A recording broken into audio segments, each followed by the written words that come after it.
Israel ചാര സംഘടന Mossad മറ്റു രാജ്യങ്ങളുടെ പരമാധികാരം ലംഘിച്ചു നടത്തിയിട്ടുള്ള കൊട്ടേഷൻ പണികൾ ഇപ്പോഴും വീരപരിവേഷത്തോടെ അവതരിപ്പിക്കാറുണ്ട് പടിഞ്ഞാറൻ മാധ്യമങ്ങൾ. എന്നാൽ അവർ നാണം കെട്ട് പാളിപ്പോയിട്ടുള്ള കഥകൾ കേട്ടിട്ടുണ്ടോ? അതും ഒരാളുടെ മുന്നിൽ, ഒന്നല്ല പല തവണ. കൊല്ലാൻ നോക്കിയത് പാളിപ്പോയി എന്ന് മാത്രമല്ല, ഒടുവിൽ അയാളുമായി തന്നെ സമാധാന ചർച്ചയും നടത്തേണ്ടി വന്നു ഇസ്രായേലിന്. പറഞ്ഞു വരുന്നത് ഖലീൽ അൽ ഹയ്യ എന്ന ഹമാസ് നേതാവിനെ കുറിച്ചാണ്. ഒരു മാസം മുൻപ് ദോഹയിൽ വെച്ച് ഇസ്രായേൽ കൊലപ്പെടുത്താൻ ശ്രമിച്ച അതേയാൾ, ഹമാസിന്റെ നിലവിലെ ചീഫ് നെഗോഷിയേറ്റർ. യഹ്യ സിൻവാറിന് ശേഷം ഹമാസിന് ഇനിയൊരു നേതൃത്വം ഇല്ല എന്ന് ഉറപ്പിച്ചവർക്ക് മുന്നിലേക്കായിരുന്നു ഖലീൽ അൽ ഹയ്യ എത്തിയത്. ഗസയിലെ ഒരു സാധാരണ പ്രാദേശിക നേതാവിൽ നിന്ന് ഹമാസിന്റെ ചീഫ് നെഗോഷിയേറ്ററായ അദ്ദേഹം ഉയർന്നു വന്നത് എങ്ങനെയാണ്? ഹമാസിന്റെ രാഷ്ട്രീയ ചർച്ചാ മേഖലയിൽ സജീവ സാന്നിധ്യമായ ഖലീൽ അൽ ഹയ്യയെ കുറിച്ച് കൂടുതൽ അറിയാം. സ്വാഗതം ഇൻഡെപ്തിലേക്ക്.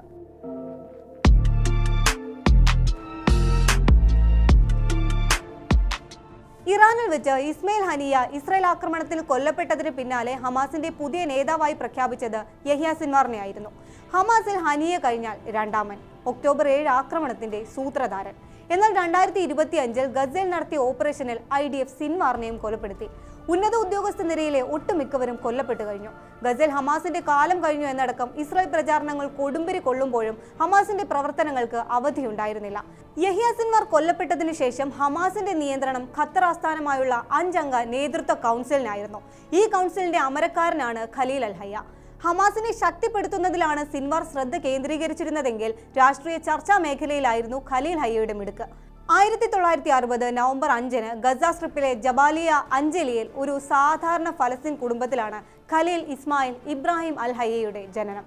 ഗസയിലെ ഇസ്ലാമിക് യൂണിവേഴ്സിറ്റിയിൽ നിന്ന് ബിരുദം നേടി. പിന്നീട് ജോർദാനിലെ യൂണിവേഴ്സിറ്റിയിൽ നിന്ന് മാസ്റ്റേഴ്സും സുഡാനിലെ university of the holy Quran and Islamic സയൻസിൽ നിന്ന് PhDയും നേടി. 1980കളുടെ തുടക്കത്തിൽ സുന്നി ഇസ്ലാമിക പ്രസ്ഥാനമായ മുസ്ലിം ബ്രദർഹുഡിൽ ചേർന്നു. ഗസയിൽ ഇസ്രായേൽ അധിനിവേശം രൂക്ഷമായ കാലമായിരുന്നു ഇത്. 1987 സ്ഥാപിതമായതു മുതൽ അദ്ദേഹം ഹമാസിന്റെ ഭാഗമാണ്. അന്നു മുതൽ യഹ്യ സിൻവാറിന്റെ സന്തത സഹചാരി. 1990കളുടെ തുടക്കത്തിൽ ഇസ്രായേലിന്റെ അറസ്റ്റിലായി 3 വർഷത്തെ ജയിൽ ശിക്ഷ അനുഭവിക്കേണ്ടി വന്നു. ഇതിനുശേഷമാണ് PhD ചെയ്യാനായി സുഡാനിലേക്ക് പോകുന്നത്. ഇറാന്റെ ഹമാസിലേക്കുള്ള ആയുധ വിതരണ പാതയിലെ പ്രധാന കേന്ദ്രങ്ങളിൽ ഒന്നാണ് ഇത്. ഇറാനിലെ ഇസ്ലാമിക് റവല്യൂഷണറി ഗാർഡ് കോർപ്സിലെ ഖുദ്സ് ഫോഴ്സിലെ മുതിർന്ന ഉദ്യോഗസ്ഥരുമായി ഹയ്യ ബന്ധം സ്ഥാപിക്കാൻ തുടങ്ങിയതും ഈ കാലയളവിലാണ്. പിന്നീട് ഈജിപ്ത് വഴി ഗസയിലേക്ക് മടങ്ങി. ഇസ്രായേൽ അധിനിവേശത്തിനെതിരായ പ്രതിഷേധങ്ങളുടെ പശ്ചാത്തലത്തിൽ യുവാക്കളെ സ്വയം സംഘടിപ്പിക്കുന്നതിൽ ഹയ്യ വഹിച്ച പങ്ക് വളരെ വലുതായിരുന്നു.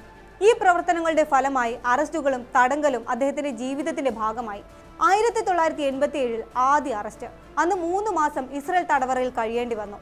1992 15 വർഷം ശിക്ഷ വിധിക്കപ്പെട്ടെങ്കിലും 2004 മോചിതനായി. ഹമാസിന്റെ രാഷ്ട്രീയ സൈനിക വിഭാഗങ്ങളുമായി അടുപ്പം വർദ്ധിപ്പിച്ചതും ഈ ജയിൽവാസത്തിന് ശേഷമാണ്.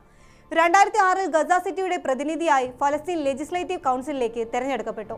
ഏകദേശം 1 വർഷത്തിനു ശേഷം ഫതഹ് സേനയെ പുറത്താക്കി ഹമാസ് ഗസ മുനമ്പ് പിടിച്ചെടുക്കുന്നുണ്ട്. ഹനിയയെയും സിൻവാറിനെയും പോലുള്ള ഹമാസ് നേതാക്കളെ പോലെ ഇസ്രായേലിന്റെ പ്രധാന ടാർഗറ്റായിരുന്നു ഖലീൽ ഹയ്യ. നിരവധി വധശ്രമങ്ങൾ ഇക്കാലം അത്രയും ഹയ്യയ്ക്ക് നേരെ ഉണ്ടായിട്ടുണ്ട്. ഇദ്ദേഹത്തെ ലക്ഷ്യമിട്ട് നടത്തുന്ന ആക്രമണങ്ങളിൽ പലപ്പോഴും ഇരകളായത് ഹയ്യയുടെ കുടുംബാംഗങ്ങളായിരുന്നു. 2007 ആക്രമണത്തിൽ ഭാര്യയെയും 3 മക്കളെയും 3 സഹോദരങ്ങളെയും ഹയ്യയ്ക്ക് നഷ്ടമായി. 2008 അദ്ദേഹത്തിന്റെ മകൻ ഹംസയാണ് കൊല്ലപ്പെട്ടത്. 2014 ഗസ യുദ്ധത്തിൽ മൂത്ത മകൻ ഉസാമയുടെ വീട്ടിൽ ഇസ്രായേൽ ബോംബ് വർഷിച്ചു. ഈ ആക്രമണത്തിൽ ഉസാമയ്ക്കൊപ്പം 3 കുഞ്ഞു മക്കളും കൊല്ലപ്പെട്ടു. 19 കുടുംബാംഗങ്ങളെയാണ് ഈ ആക്രമണത്തിൽ ഹയ്യയ്ക്ക് ഒറ്റയടിക്ക് നഷ്ടമായത്. ഈ സമയം വീട്ടിലുണ്ടായിരുന്നില്ല എന്നതിനാൽ മാത്രം ഹയ്യ എന്ന തലനാരിഴയ്ക്ക് രക്ഷപ്പെട്ടു. 2017 മുതൽ ഗസയിലെ പ്രാദേശിക പോളിറ്റ് ബ്യൂറോയുടെ ഡെപ്യൂട്ടി ഹെഡാണ് ഖലീൽ അൽ ഹയ്യ. 2021 യഹ്യ സിൻവാറിന്റെ ഡെപ്യൂട്ടിയായി അദ്ദേഹത്തെ നിയമിച്ചു. നിലവിൽ ഗസ ബ്യൂറോയുടെ ആക്ടിംഗ് ചെയർമാൻ കൂടിയാണ് ഇദ്ദേഹം. ഹയ്യ പ്രധാന പങ്ക് വഹിക്കുന്നത് ഡിപ്ലോമസിയിലാണ്. യുദ്ധവിരാമം ഉറപ്പാക്കാൻ മധ്യസ്ഥ ചർച്ചകളിൽ ഹമാസ് പ്രതിനിധികളെ നയിച്ചതിനൊപ്പം ഗ്രൂപ്പിനായി മറ്റ് ഉന്നത രാഷ്ട്രീയ പ്രവർത്തനങ്ങളും അദ്ദേഹം നടത്തിയിട്ടുണ്ട്. 2023 ഒക്ടോബർ 7 ശേഷം ഗസ യുദ്ധത്തിലെ വെടിനിർത്തൽ, ബന്ദിമോചനം അടക്കമുള്ള കാര്യങ്ങളുടെ ചർച്ചകൾ നയിക്കുന്നതും ഹയ്യയാണ്. ഈജിപ്ത്, ഖത്തർ, US മധ്യസ്ഥതയിൽ നടന്ന ചർച്ചകളെ നയിക്കുന്നതും ഇദ്ദേഹം തന്നെ. ഖത്തറിൽ മധ്യസ്ഥ ചർച്ചകൾ പുരോഗമിക്കവേ ഇസ്രായേൽ പ്രധാനമായും ലക്ഷ്യമിട്ടതും ഇദ്ദേഹത്തെ തന്നെയായിരുന്നു. തലനാരിഴയ്ക്കാണ് അന്ന് ഖലീൽ അൽ ഹയ്യ, ഖാലിദ് മിഷൽ എന്നിവർ രക്ഷപ്പെട്ടത്. പക്ഷേ ഒപ്പമുണ്ടായിരുന്ന ഖലീൽ ഹയ്യയുടെ മകൻ ഹുമാം, നയതന്ത്ര ഓഫീസ് ഡയറക്ടർ ജിഹാദ് ലബാദ് എന്നിവർ കൊല്ലപ്പെട്ടു. ഈ ആക്രമണത്തിന് ശേഷം ഒക്ടോബർ 4 ഖലീൽ അൽ ഹയ്യയെ ലോകം കാണുന്നത്. ഖത്തറിലെ അൽ അറബി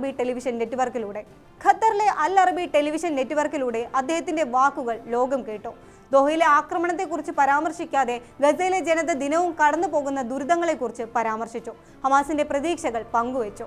സോഷ്യൽ മീഡിയയിൽ അൽ ഹയ്യ റിട്ടേൺസ് എന്ന ഹാഷ്ടാഗും അന്ന് ട്രെൻഡിംഗ് ആയിരുന്നു.